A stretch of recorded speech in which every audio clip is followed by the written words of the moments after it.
안녕하세요. 저는 그 청주의 관절병원인 마지사랑병원의 변재영 원장입니다. 오늘은 무릎의 그 스포츠 손상 중에 가장 흔하게 일어나는 전방 십자인대 파열에 대해서 잠깐 말씀을 드릴 계획입니다. 전방 십자인대 파열이 되게 되면 대부분 젊은 사람인 경우에는 수술을 하게 되는데, 그 수술은 끊어진 인대 이렇게 뭐 봉합을 하거나 그런 수술은 아니고요.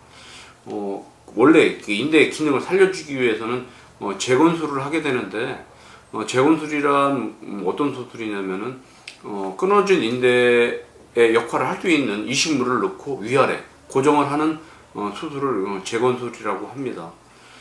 재건술을 하기 위해서는 인대 역할을 할 수 있는 이식물을 꼭 이제 삽입을 하게 되는데, 그 이식물의 종류는 크게 두 가지가 있거든요. 아마 이제 전방 십자인대 재건술에 관심이 있는 분이거나 아니면 그 수술을 받아야 될 환자분들인 경우에는 아마 여러 이제 인터넷에서 정보를 얻게 되니까 아마 대충 아실 거라고 생각을 하는데, 크게 두 가지가 있거든요. 하나는 타각건입니다. 타각건이라는 어떤 거냐면은 죽은 사람으로부터 이제 그러니까 좀 오염이 안 된 죽은 사람으로부터 채취해서 사용을 하는 타각건이 하나 있고요. 자각건이라고 하면은 보통 수술하는 환자의 수술하는 같은 다리가 되겠죠. 다리에 인접해 있는 심줄의 일부를 채취를 해서 그걸 이제 이식물로 사용을 하게 되는데, 제가 그 전에도 이제 저희 그 병원 그 유튜브를 통해서도 잠깐 말씀을 드렸지만은, 자가건이 타가건에 비해서는 월등하게 결과가 좋습니다. 여러 가지 이제 장점이 있는데, 첫째는 아무래도 이제 살아있는 개인의 그 사람의 그 조직을 쓰다 보니까 그 손상된 조직 간의 그 재생이 잘 되고, 그러다 보니까 수술한 결과도 당연히 좋겠죠. 이게 불안정성도 없게 되겠고, 타각건을 사용했을 때 쉽게 발생이 될 수 있는 면역적인 그 거부 반응 같은 거, 굳이 면역적인 거부 반응이 나타나지 않는다고 하더라도 아무래도 이제 그 사체를 다른 사람으로부터 채취한 조직이 내 몸에 들어오니까 염증 반응이 많이 생기거든요. 그러다 보니까 오랫동안 염증이 생기고 물이 차고 붓고 아프고,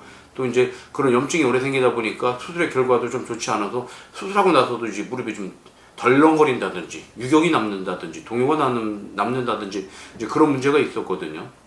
근데 이제 전방 십자인대 재건술을 할 때 자가건이 좋다는 건 대부분 다 압니다. 이제 자가건의 단점이라면은 어떤 단점이 있냐면은 근력이 떨어지는 그런 문제가 있었거든요. 그래서 오늘은 그 자가건을 이용한 전방 십자인대 수술을 할 때 근력이 떨어지는 문제에 대해서 잠깐 그 말씀을 드리도록 하겠습니다.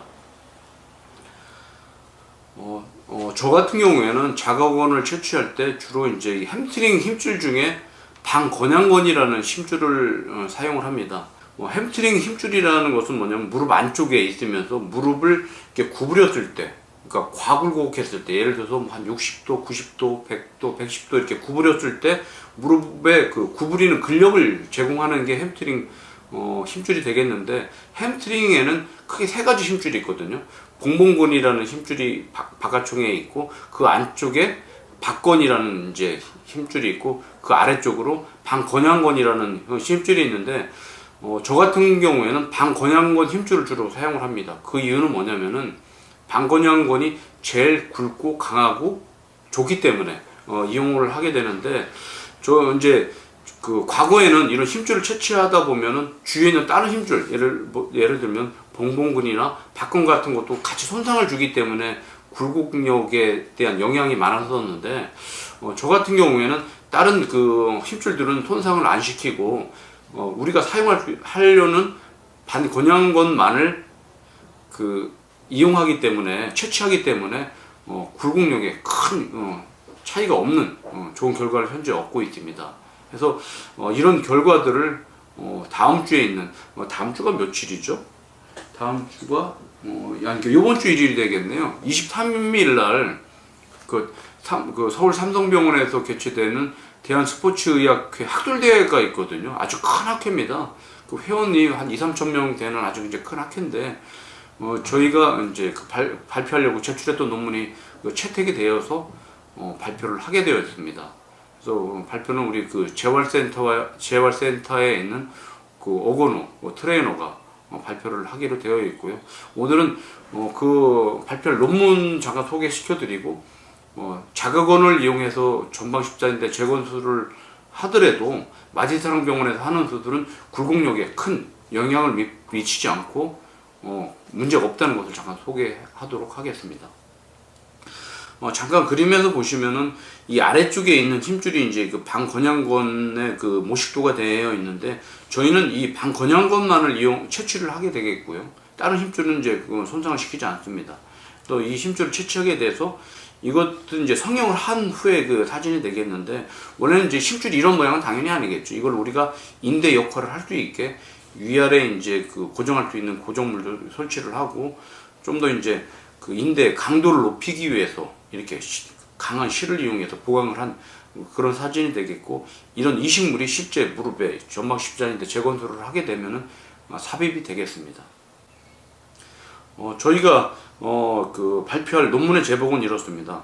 단일 다발 반건양건을 이용한 전방 십자인대 재건술 시 슬관절의 굴곡력의 차이라는 그 논문인데, 굴곡력의 차이라는 것은 어떤 차이냐면은 수술한 부위하고 수술하지 않은 반대편의 그 굴곡력을 체크를 해서 차이가 있나 없나, 차이가 있다면 어느 정도가 있는가를 비교하는 그런 논문이 되겠습니다. 저희 잠깐 논문을 소개시켜 드리면은 2011년도부터 2012년도까지 저희 병원에서 방건양건을 이용해서 수술한 분들 중에 저희 재활센터에서 적극적으로 재활한 분들을 대상으로 하였습니다. 이제 그런 대상 중에 특히 이제 동반된 다른 손상이 또 심한 분들은 결과에 영향을 미칠 수가 있지 않습니까? 예를 들어서 뭐 내측인대가 끊어졌다든지, 아니면 연골 파열이 심해가지고 연골을 많이 잘라내거나 봉합을 했다든지, 그런 분들은 저희가 일단 재활을 시켰고요. 그 대상자들은 20명이 되겠고, 남자가 16명, 여자가 4명 정도였었습니다. 그래서 보통 연령은 15세에서 한 45세가 되겠고요. 대략 이제 그런 이제 환자군을 가지고 우리가 이제 연구를 하게 되었습니다. 그래서 그 환자분들을 대상으로 근력 검사는 저희 그 관절 재활센터에 있는 등속성 그 검사 장비를 이용해갖고, 이 장비는 그 BT라는 회사에서 만드는 제작된 프라이머스 RS라는 등속성 그 검사 장비가 되겠습니다. 해서 측정 시기는 다양하게 그 측정을 할 수 있지만, 많은 사람들을 측정하기 위해서 저희가 3개월에 측정한 그 검사를 비교를 하였고요.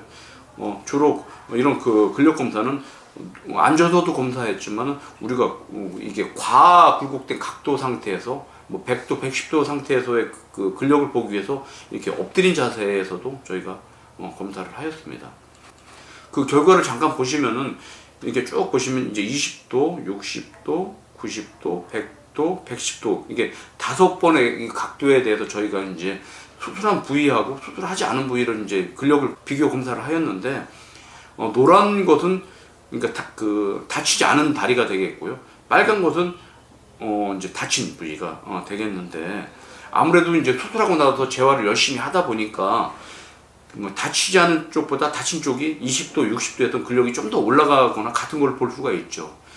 앞서 말씀드렸듯이 자가건을 이용하는 경우에는 아무래도 이제 굴곡력, 과굴곡 상태에서 근력이 떨어지다 보니까 약간씩의 이제 근력의 그 저하는 조금씩 있습니다만, 이 결과치를 보면 대부분 건축에 비해서 92%, 93%, 92% 정도 되거든요. 그 얘기는 뭐냐면, 다치지 않은 쪽에 비해서 그 근력이 93%, 92%까지 올라갔다는 의미는 거의 정상에 가깝게 회복이 됐다는 걸 의미할 수 있겠죠. 그러니까 저희의 수술 방법이나 수술 결과는 다치지 않은 쪽보다 근력의 차이가 크게 없다는 것을 여러분들도 이해하시면 될 것 같습니다.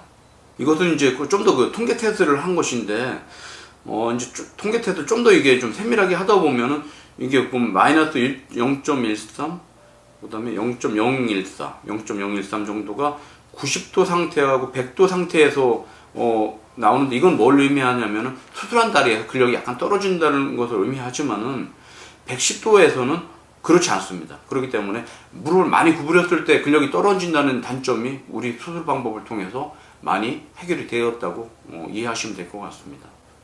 그래서 이런 이제 그 내용을 가지고 저희가 이번 주말 일요일 날 삼성서울병원에서 개최되는 대한스포츠의학회의 그 학술대회에서 발표를 하게 되겠고요. 결론적으로 말씀드리면은 자가건을 이용한 전방 십자인대 수술은 타가건을 이용한 수술보다는 월등하게 결과가 더 좋다는 건 뭐 그 이론의 여지가 없지만, 다만 그동안 이제 자가건을 이용하였을 때 굴곡력이 좀 떨어진다는 그런 단점이 있었지만은, 저희 그 수술 방법을 통해서 또는 저희 병원에서 이루어지는 적극적인 재활을 통해서 그런 단점이 극복이 되고 해결이 되었다는 것을 결론으로 말씀드릴 수가 있고요. 이런 저희의 수술 방법이나 재활을 통해서 아무래도 전방 십자인대 재건술을 하게 되면 여러 가지 이제 좀 후유증이나 단점, 문제가 생길 수가 있거든요. 그런 걸 극복할 수 있는 좋은 수술 방법이라는 것을 이번 학회 때 발표를 할 계획입니다. 그래서 이상 저희 병원에서 이번 23일 대한스포츠의학회에서 발표하는 전방 십자인대 재건술을, 자가건을 이용한 전방 십자인대 재건술의 결과가 좋다는 거에 대해서 소개를 해드렸습니다. 감사합니다.